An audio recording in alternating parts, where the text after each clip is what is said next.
오늘 우리에게 주시는 하나님의 말씀은 신약성경 로마서 14장 7절 8절의 말씀입니다. 로마서 14장 7절 8절의 말씀을 제가 봉독하여 올리겠습니다. 우리 중에 누구든지 자기를 위하여 사는 자가 없고 자기를 위하여 죽는 자도 없도다. 우리가 살아도 주를 위하여 살고 죽어도 주를 위하여 죽나니 그러므로 사나 죽으나 우리가 주의 것이로다. 아멘. 잠시 기도하고 말씀 받겠습니다. 사랑하는 주 하나님, 주의 복되신 말씀을 듣고 따르려고 주님 앞에 우리 나와왔습니다. 우리 생명의 양식이 필요하오니 주여 그 말씀이 우리에게 복되신 말씀, 생명의 양식이 되게 하여 주시고 우리 삶 가운데 그 말씀의 열매가 주렁주렁 아름답게 맺혀지게 하여 주시옵소서. 주시를 내 기대하며 존귀하신 예수님의 이름으로 간절히 기도드리옵나이다. 아멘. 오늘은 사나 죽으나 라는 비장한 제목의 말씀을 가지고 하나님 말씀을 증거하겠습니다. 저는 지난 한 달간 교회에서 안식월을 허락해 주셔서 한국에 잘 다녀왔습니다. 많은 곳을 다니고 또 기도하는 시간을 많이 갖고 왔는데요. 그리고 아무래도 목회자이다 보니까 또 현장에서 목회하시는 분들을 주로 만나서 이야기를 나누는 시간을 많이 가졌습니다. 점점 더 어려워지는 한국의 목회 현장 속에서도 감사와 또 간증들을 많이 듣게 되었는데요. 또 동시에 또 힘든 부분에 대해서도 이야기를 많이 들었습니다. 근데 한 목사님이 이렇게 얘기를 하시는 거예요. 교회 일을 열심히 하는 리더 중에 하나님을 안 믿는 분이 있다고요. 전 제 귀를 의심했습니다. 아니, 교회 일 열심히 하고 있는데 하나님을 믿지 않는다? 여러분, 그게 가능합니까? 근데 성경에도 그런 사람들이 나오지 않습니까? 제사장들 중에서도, 예언자들 중에서도, 그리고 초대교회 공동체 안에서도 열심히 종교적인 일을 하는데 하나님을 믿지 않는 이들이 있다는 것이죠. 여러분, 하나님 안 믿으면 구원받지 못하는 거잖아요. 그게 제일 중요한 것 아니겠습니까? 혹시 우리 중에 아니 구원받는 게 뭐가 그렇게 중요해? 10원도 안 되는 거 이런 분 안 계시겠죠. 열심히 봉사하고 종교 생활을 했는데 마지막 날 주님께서 내가 너를 도무지 알지 못한다 라고 하시면 이거 큰일 나는 것 아니겠습니까? 그래서 오늘 이 시간에는 정말 하나님을 믿는 것, 구원 얻는 신앙을 가진다는 것이 무엇인지에 대해서 말씀을 듣고 우리 다른 사람을 평가하기보다 먼저 나 자신을 진지하게 돌아보는 그런 귀한 시간이 되었으면 좋겠습니다. 자, 한국에는요, 점집이 점점 더 많아지고 있다고 합니다. 정치인들, 경제인들만 점집을 찾는 게 아니라 남녀노소 상관이 없대요. 특별히 요즘에는 젊은이들이 점 보는 데 굉장히 관심이 높아졌다고 합니다. 그러니까 데이트 코스로 점집이 거의 필수가 되었다고 하고요. 또 직접 점집에 가지 않아도 전화로 사주를 볼 수 있다는데요. 유명한 사람은요, 몇 달치 예약이 다 차 있다고 합니다. 게다가 요즘에는 이 셀폰으로 점을 보는 앱이 증가해서요. 어떤 앱은 이 앱 다운로드 누적 횟수가 1800만이라고 해서 제가 충격을 받았습니다. 아니, 인구가 5천만인데 1800만이 다운로드 받았다고. 이러한 열풍적인 현상에 대해서 전문가들은 이렇게 분석을 하더라고요. 사회가 안정되지가 않고 미래가 불안하니까 마음의 안정을 얻기 위해서 그런 곳을 자꾸 찾는다라는 겁니다. 그래서 어디에다 투자를 해야 되고 누구를 만나야 되는지 자신의 앞길에 도움을 받기 위해서 그래서 점을 그렇게 많이 본다라는 분석이죠. 반면 교회에는요, 젊은이들이 정말 많이 줄었습니다. 딱 10년 전과 비교하면요, 장년층은 거의 변함이 없는데요, 청년층은요 반토막 났습니다. 제가 많은 교회를 방문을 했는데요, 제 눈에도 그런 현상들이 그대로 보였습니다. 그러니까 젊은이들 생각에는 교회 가는 것보다 전 보는 것이 더 편하다고 생각하는 그런 분위기가 있다는 거예요. 어차피 교회 가는 이유도 마음의 안정을 얻고 미래에 대한 불안한 마음 해소하고 또 건강이나 재물의 복 받기 위해 나가는 것 아니겠어? 그런데 교회에는 한 번만 빠져도 계속 교회 나오라고 그러고 또 봉사도 해야 된다고 하니까 차라리 전 보는 게 가성비가 더 낫다라고 생각하는 것이 아닌가라고 학자들은 분석하고 있다라는 것이죠. 근데 저는 그 얘기를 들을 때 이런 질문을 던지게 되었습니다. 정말 기독교 신앙을 갖는 것이 그 목적인 것인가? 여러분, 마음의 평강을 얻고 미래의 불확실한 근심을 없애고 건강과 물질의 복을 얻기 위해서 교회를 다니고 계시나요? 물론 그런 열매들이 분명히 나타나기도 합니다. 우리 교회 안에서만도 그런 기적적인 역사와 간증들이 얼마나 많이 있습니까? 그런데 그것 자체가 우리가 신앙생활하는 목적입니까? 기독교 신앙에는요, 그보다 더 크고 중요한 이유와 목적이 있지 않습니까? 자, 그것이 무엇인지 우리 하나씩 좀 점검해 나가면서 우리의 신앙의 모습을 한번 돌아봤으면 좋겠습니다. 자, 성경에는요, 예수 믿는다는 이유 하나 때문에 감옥에 갇히고 매를 맞고 재산이 몰수되고 심지어 순교당하는 내용이 성경에 많이 기록이 되어 있습니다. 그리고 성경이 쓰여진 이후에 2000년 기독교 역사는요, 박해와 순교의 역사라고 해도 무방합니다. 올해 3월에 우리 참된교회에서 이태리 그리스 성지순례를 다녀왔는데요, 이 순례의 마지막 날 밤에 다 함께 모여서 각자가 어디서 가장 큰 은혜를 받았는지를 나누는 시간이 있었는데요, 제가 그거 다 적었습니다. 그런데 제일 많이 나온 장소가 어딘지 아십니까? 로마의 카타콤이었습니다. 영어로는 카타콤, 이태리어로는 카타콤베, 바로 로마의 지하 무덤을 말하는 것이죠. 카타콤 사진을 한번 보실까요? 우리 초기 기독교인들은 로마 제국의 극심한 박해를 피해서 지하 무덤에 내려가서 예배를 드렸는데요, 그래도 계속 위험해지니까 그것을 계속 파내려갔죠. 그리고 죽으면 거기에 묻혔습니다. 저 벽에 난 네모난 구멍들이 바로 시신을 놓는 곳들입니다. 다음 사진이요. 여기는 같이 모여서 예배드리는 공간을 만들어 놓았죠. 요즘에는 전기로 조명을 이렇게 잘 해놓았지만 2000년 전에는요, 횃불로 불을 밝혔습니다. 여러분, 로마의 이 카타콤이 한두 곳 있는 것이 아니라 로마에 무려 64곳이 있습니다. 그리고 카타콤끼리는 서로 연결을 시켜 놓았는데요. 왜입니까? 위급 상황에서 도망가기 위해서이죠.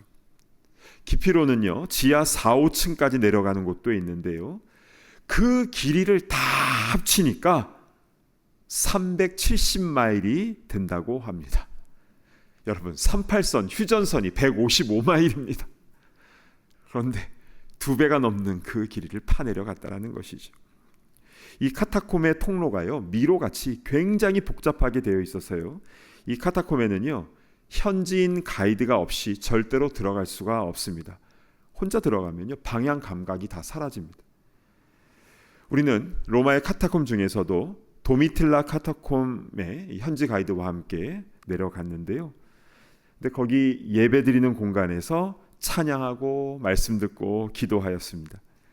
저는 그 자리에서 예배드리는 것 그 자체만으로도 계속 눈물이 나왔는데요, 너무너무 감격적이었습니다. 여러분, 초기 그리스도인들이 그 지하 무덤으로 내려간 이유는 무엇입니까? 단 한 가지죠. 사랑하는 주님을 예배하기 위해서였습니다. 내 마음의 평안을 얻고 내 비즈니스가 대박나고 내 가족 무병장수하는 것과는 분위기가 좀 다른 것이죠. 자, 여기서 우리는 구원 얻는 진짜 신앙과 그렇지 않은 신앙을 구별해내는 중요한 키워드를 찾아내게 됩니다. 그것은 누구를 위하여 신앙생활하는가이죠. 이스라엘 백성들이요, 출애굽을 하고 나서 모세가 시내산 위에서 십계명 받기 위해서 40일간 올라가지 않았습니까? 그때 산 밑에서는 사람들이 금송아지를 부어 만들었습니다. 왜 만들었습니까? 출애굽기 32장 8절에 왜 만들었는지 그 이유가 나오는데요. 보시면 그들이 내가 그들에게 명령한 길을 속히 떠나 자기를 위하여 송아지를 부어 만들고 그것을 예배하며, 자기를 위해 만들었습니다. 그들 스스로 안정을 얻기 위해서 눈에 번쩍번쩍 보이는 금송아지를 만들고 그것을 하나님이라 여기고 거기에 엎드려 버린 것입니다. 근데 여러분, 이것은요 금송아지뿐만이 아닙니다. 하나님께서 우상을 만들지 말라고 말씀하실 때마다 같이 붙어 나오는 게 있어요. 레위기 26장 1절 한번 보실까요? 너희는 자기를 위하여 우상을 만들지 말지니. 자기를 위하여 우상을 만들지 말라라고 했습니다.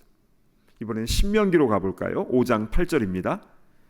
너는 자기를 위하여 새긴 우상을 만들지 말고, 여기도 자기를 위하여 우상 새겨 만들지 말라라고 하셨습니다.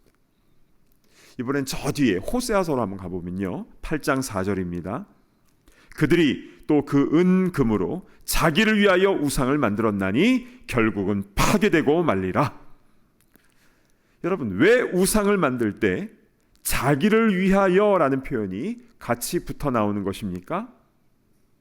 그게 우상의 정체이기 때문입니다. 사람들이 우상을 만들어 섬기는 것은 그 우상을 사랑해서가 아니죠. 결국 자기를 위해서, 자신의 소원 성취를 위하여 우상을 만들고 거기에다 비는 것이죠. 그래서 하나님은 우상에 대한 말씀을 주실 때마다 이러한 우상의 본질에 대해서 반복적으로 알려주시는 그 하나님 아버지의 마음을 우리는 잘 깨달아야 되는 것입니다. 자, 이제 우리 그러한 주님의 마음을 가지고 오늘 본문인 로마서 말씀을 한번 보도록 하겠는데요. 반복되어서 나오는 누구를 위하여에 집중하면서 우리 말씀을 봤으면 좋겠습니다. 먼저 로마서 14장 7절을 보시겠습니다. 우리 중에 누구든지 자기를 위하여 사는 자가 없고 자기를 위하여 죽는 자도 없도다. 자, 자기를 위하여 사는 자, 죽는 자 없다고 했습니다. 누가요? 우리 중에. 그래서 우리는 사도 바울을 포함해서, 이 자리에 있는 우리도 포함해서 모든 그리스도인들을 말하는 것입니다. 그러면 우리는 누구를 위해야 되는 것입니까? 다음 절인 8절 말씀을 우리 한 목소리로 같이 봉독합니다. 시작. 우리가 살아도 주를 위하여 살고 죽어도 주를 위하여 죽나니 그러므로 사나 죽으나 우리가 주의 것이로다. 아멘. 이것이 구원 얻는 진짜 신앙입니다. 기독교 2000년 역사 속에서 신앙의 선조들이 환난과 핍박 속에서도 왜 이렇게 목숨 걸고 예배드렸던 것입니까? 주님을 사랑했기 때문에. 그래서 주님을 위하여 살고 주님을 위하여 죽는 진짜 신앙생활을 했던 것입니다. 그리고 그것이 영생을 얻는 길인 것이죠. 자, 그러면 지금 이 시대의 모습으로 우리 한번 돌아와 보도록 하겠습니다. 이 시대에 우리 기독교의 모습, 교회의 모습은 어떠합니까? 기독교 진리는요, 변한 게 하나도 없어요. 왜냐하면 진리니까요. 그런데 종교적인 환경과 여건들은 많이 변했죠. 물론 지금도 전 세계에 박해를 받는 그리스도인들의 수는 계속 증가하고 있습니다. 올해 오픈 도어스 선교회에서 통계를 낸 그 자료에 의하면요, 예수 믿는다라는 이유 때문에 박해를 받는 그리스도인이요 2025년에 3억 8천만 명입니다. 제가 매년 데이터를 보고 있는데요, 계속 늘어나고 있습니다. 아시아와 중동과 아프리카에 살고 있는 그리스도인들의 경우인 것이죠. 그런데 우리는요, 그것을 피부적으로 잘 못 느끼고 있습니다. 왜냐하면 미국이나 또 한국, 그리고 중남미, 그리고 유럽 국가에는요, 그런 박해가 거의 없으니까요. 여러분, 독일 같은 경우는요, 목회자들의 생활비를 국가에서 지급해 준다는 사실 알고 있습니까? 공무원입니다. 키르헨 슈토이어라고요, 종교세를 낸 제도가 있거든요. 그러니까 신학대학원까지 마치고 공부를 하고 목사 안수를 받으면 죽을 때까지 생계가 보장이 되는 것인데요. 좋아 보입니까? 물론 장단점이 있겠지요. 그런데요, 그 제도가 도입된 이후부터 독일 교회는 쇠락하기 시작을 했습니다. 전도 안 해도 되거든요. 기도 안 해도 필요한 거 다 나오거든요. 물론 안 그런 목회자들도 많겠지만, 근데 사람이란 등 따시고 배부르면 마음이 느슨해지는 그런 연약한 존재 아니겠습니까? 이것은요, 미국에서 살고 있는 우리 그리스도인들도 마찬가지인 것 같습니다. 풍요로우면 느슨해집니다. 게다가 이 미국에는 20세기 이후에 번영 신화, 프라스퍼리티 티올로지가 확장되면서 여러분, 예수 믿으면 대박 납니다. 예수 믿으면 삶의 문제 다 해결됩니다. 긍정적인 사고방식 가지십시오.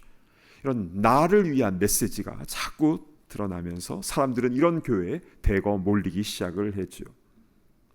물론 아까도 말씀드렸다시피 예수 믿고 병 낫고 문제가 해결되는 역사는 지금도 실제로 많이 일어나고 있습니다.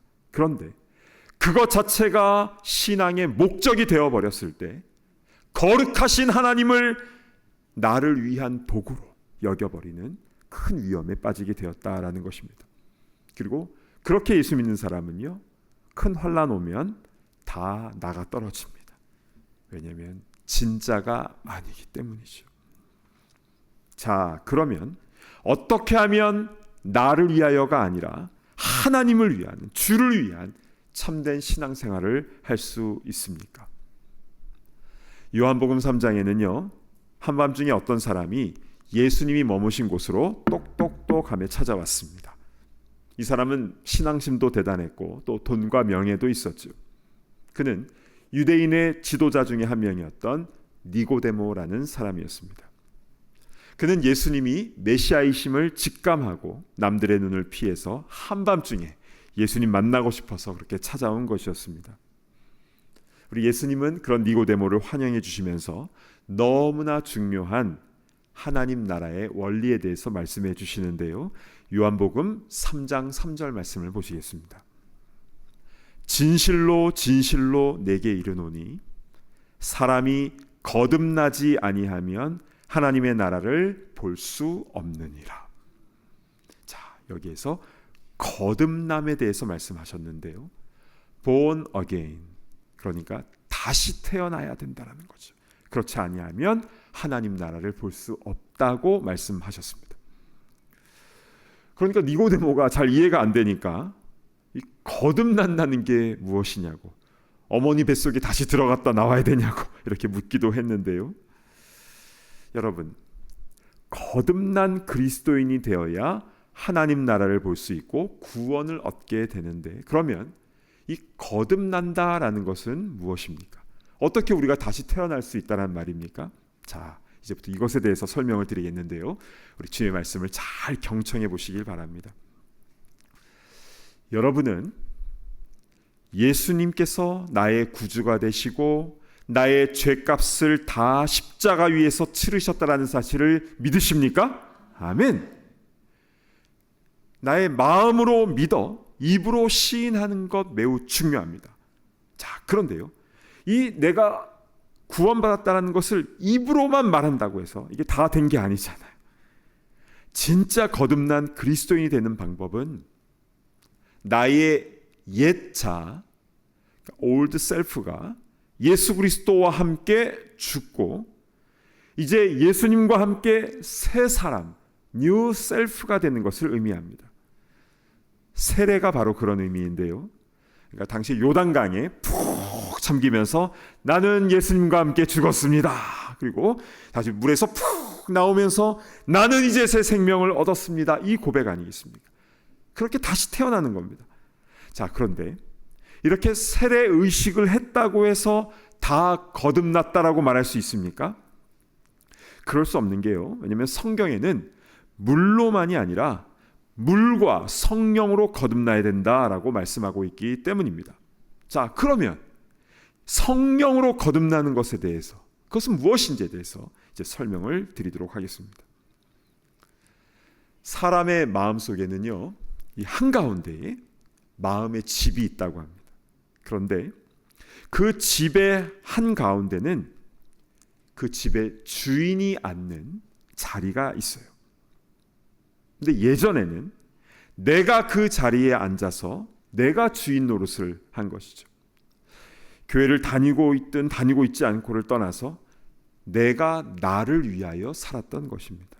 자, 그런데 이제는 예수님의 영이신 성령께서 내 안에 충만히 임하실 때, 그러한 성령의 기름 부음이 있을 때에 예수님께서 그 주인의 자리에 앉으시고 나는 그 자리에서 내려오는 것이라는 겁니다. 성령으로 거듭날 때에, 그 성령의 기름 부음이 있을 때에 이 현상이 반드시 나타나게 되는 것입니다. 그러니까요, 거듭난다라는 것은 쉽게 말하면 나의 주인이 바뀌는 겁니다.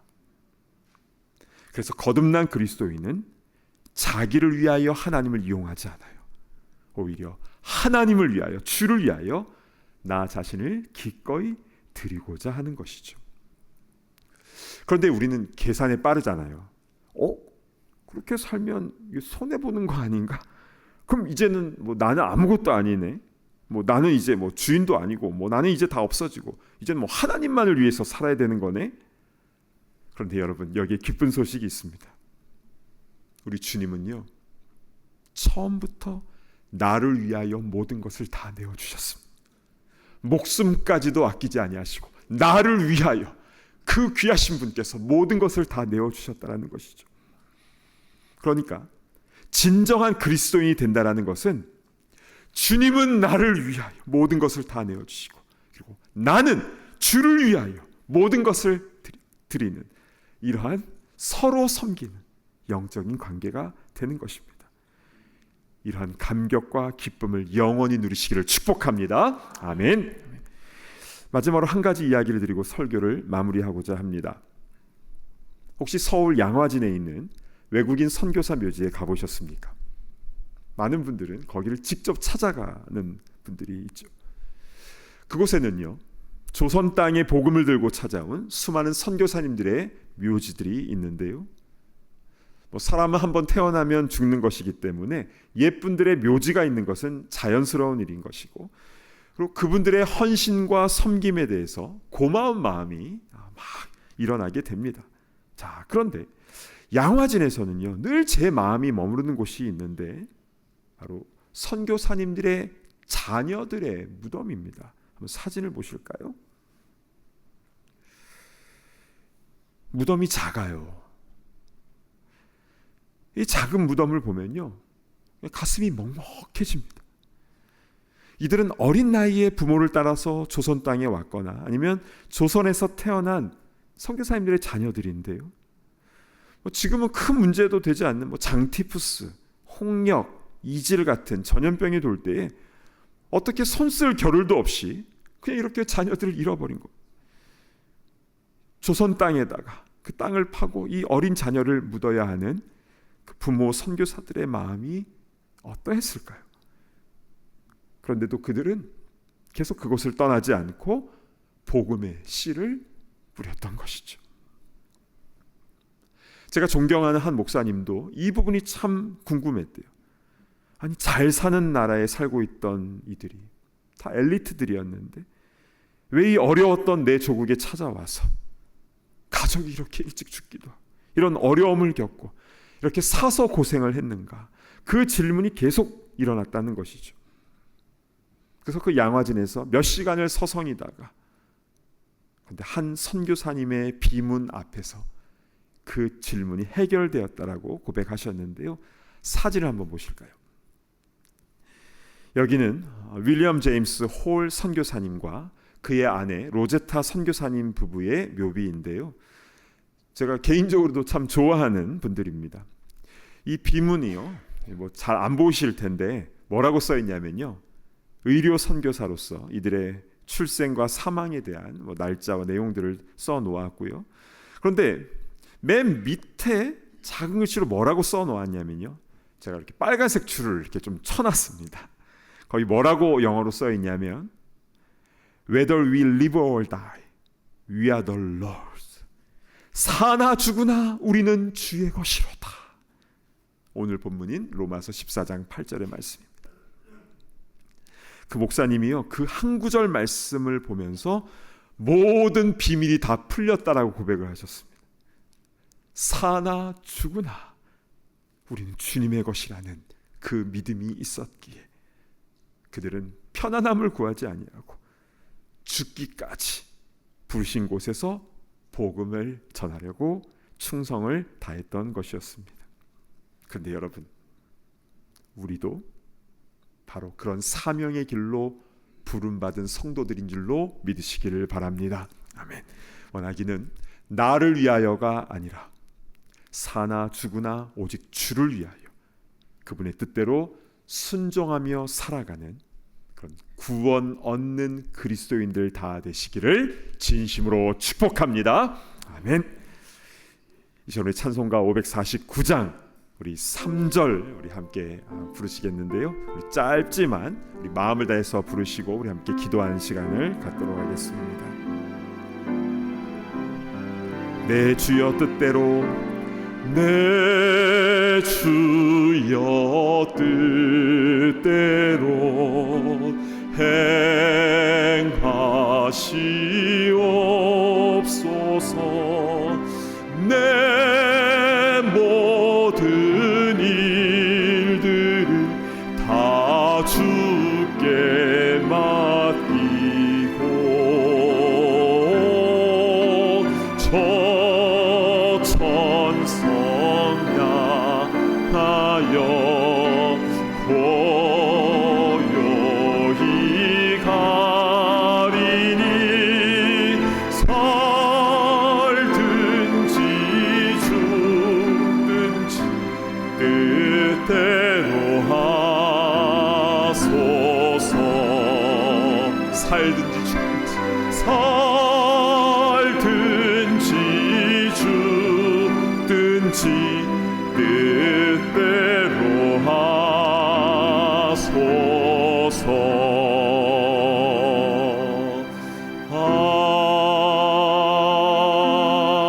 아멘.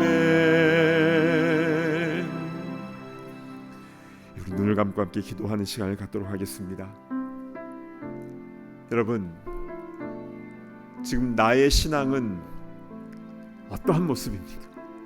나는 나를 위하여 하나님을 이용하고 있습니까? 아니면 살든지 죽든지 주 뜻대로 하옵소서, 주님을 위하여 살아가는 그런 참된 신앙을 갖고 있습니까?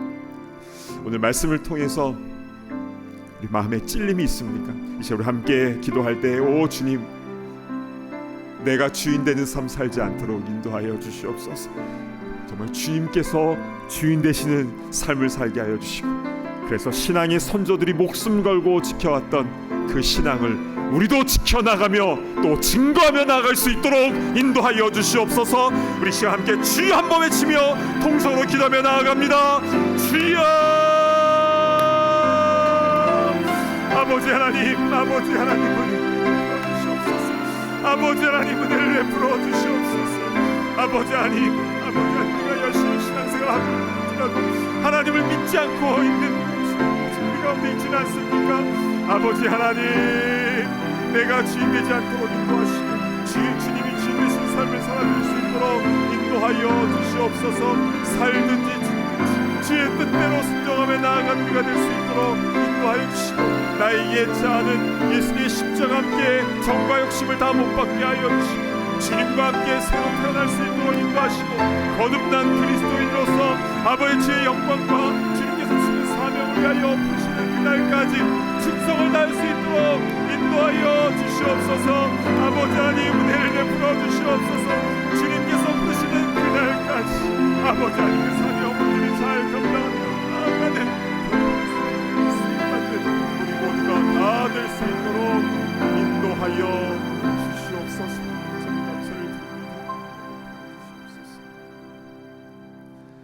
하나님 아버지, 참으로 감사를 드립니다. 오늘 말씀을 통해서 구원 얻는 참된 신앙은 무엇인지, 정말 하나님을 사랑하며 믿는 것은 무엇인지 오늘 말씀을 통해서 또 우리 선조들의 증언을 통해서 온전히 깨달음을 허락하여 주시니 참으로 감사합니다. 오 주님, 우리가 누구를 비판하겠습니까? 누구를 정죄하겠습니까? 때로는 우리도 내 자신이 버젓이 살아서 나를 위하여 살아갔던 적이 얼마나 많이 있었습니까? 오 주여, 교회에서 일을 하면서 봉사를 하면서도 하나님을 믿지 않는 일이 벌어지지 않도록 주여 우리에게 은혜를 베풀어 주시옵소서. 겸손히 더 낮아져서 오직 주님의 주인 되심을 인정하며 주의 뜻대로 순종하며 부르시는 그곳에서 충성을 다하여 죽기까지 헌신하는 우리가 될 수 있도록 인도하여 주시고, 그래서 이 땅에서뿐만 아니라 그 이후부터 영원히 주님과 함께 살아가는 구원 얻는 그리스도인들 다 되게 하여 주시옵소서. 감사합니다. 존귀하신 예수 그리스도의 이름으로 간절히 기도드리옵나이다. 아멘.